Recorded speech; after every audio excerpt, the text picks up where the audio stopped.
Hey everyone, and thanks for jumping back into the cryptoverse. Today we're going to talk about Bitcoin. We're going to be looking at the recent drop. No one likes it when it happens, but these candles are fairly frequent. They occur very often, and they will continue to occur during this market cycle, even if we go on a bull run. So if you guys like the content, the macro view, please go ahead and subscribe to the channel. Would love to have you join. Also, check out the Telegram channel in the description below and the premium list if you want access to more content. So let's go ahead and jump in. So we saw this drop, and we actually came down to the 50-day moving average. So remember, it was this cross here that was the golden cross, okay? And from the golden cross, we saw a good chance to drop in the short term. We did, but our general trend is still up. Nothing has changed so far. So our general trend is still moving up. There's obviously a chance that, we shift momentum and head back down to the, back down to the 50-week at around $8,800 or back down to the 20-week at, $8,300. But let's first see, has the 50-day provided support in the past? And I think the best thing to do is to go back and look at the onset of the last bull market. So if we go all the way back to 2015, this here was our first so this was our golden cross, okay? Golden cross right here. We came up, came back down to the 50-day moving average, and then bounced back up. We also know that this, if we just pull up a different chart right here, we also know that this also corresponded to holding the 20-week moving average as support. So let's go ahead and show the 20-week moving average. And let's scroll back. So during that time we came up, came down, and held the 20-week moving average as support during that time. Now, present day, or last market cycle, we came up. This was also the 50-day moving average. You can see that later on we did fall below it, and this is one of the reasons I don't look at the daily averages as much, is because they don't really tend to respect those price points as much. But this drop here was fairly significant.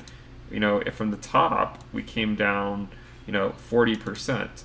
If you just take it from, say, the candle, it was around a 25% move, and we still held the 50-day moving average / the 20-week moving average. So it is possible that we bounce off the 50-day moving average and just continue on. But you have to be prepared for, what we've talked about before, and that is the bearish scenario. And the bearish scenario would be, potentially dropping back down to the 200-week moving average. You can see the 50-week is at 87.34.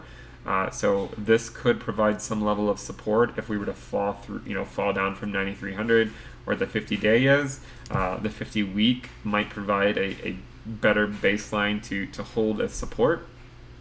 But ultimately speaking, the 20-week is what we would want to hold in order to maintain our macro level bullish momentum.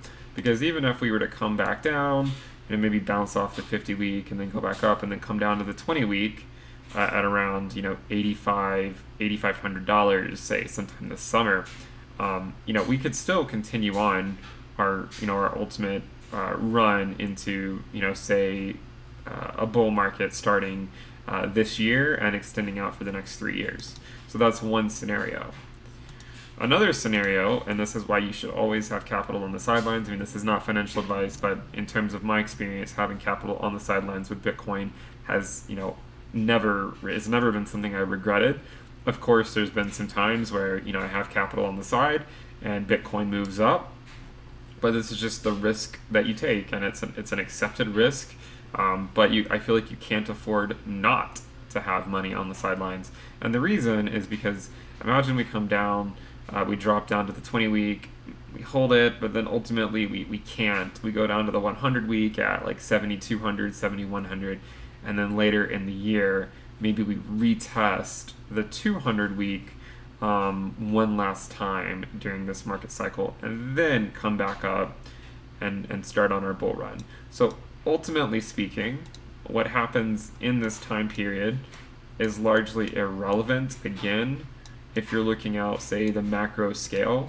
where ultimately we would want to see, if out somewhere over here, going up to around $100,000. So if we're doing something like this, again, what happens in the short term is largely irrelevant. But in one sense, if we do drop down in the short term, I think it'd be wise to take advantage of such a move. And the 200-week moving average would probably be where a lot of capital would enter the market that's not already in the market. Of course, if you see it drop, you'll have some people that will say that it's going to like $1,000 or $1,800. I don't really think this is on the cards. I don't think we're going to go to 1,800. Obviously, anything is possible, but it seems to me that if we do drop, then at least the 200-week moving average, and on the off chance that we don't hold the 200-week, then the last wick we had at the bottom was the 300-week, and I guess it doesn't show it on here. It would show it on the BLX, but that's around $4,000. So the 300-week was around $3,800 when we hit it in March. So it's probably around $4,000 today. So these are key prices to look out for. $6,000, where I think a huge stand would be made if we were to drop. $4,000 would be an even larger stand that I think the bulls would just come out from everywhere to support the price to that point. But ultimately speaking, this move that we saw today is it's just a daily candle. The general uptrend has not really changed, and until we do see it change, then we still, there's no guarantees that we're going to even revisit these levels again this market cycle. So just remember, it doesn't really matter what happens in the short term. Just be prepared for whatever happens. If you're looking to pick up more Bitcoin, you can do it, say dynamically, which is what I talk about on the premium list. So if you want to check that out, check out the description below. We have a premium video, a premium report, and a dashboard that you can have access to. And the report and videos every single week. If not, then that's fine, but please at least subscribe to the channel so you guys can stay alert with what's going on. So thanks for tuning in, guys. I really am focused on or interested to see how this market cycle is going to play out. I do think we're in for a continued accumulation phase, as I've said, for the next year or so. So just take advantage of it, because I think this is an opportunity of a lifetime in terms of looking at the macro scale and what is there's a good chance that will be in store for us over the next several years. So stay resolute, and just stick to your guns and don't change it. So thanks for tuning in. I'll see you guys next time. Bye.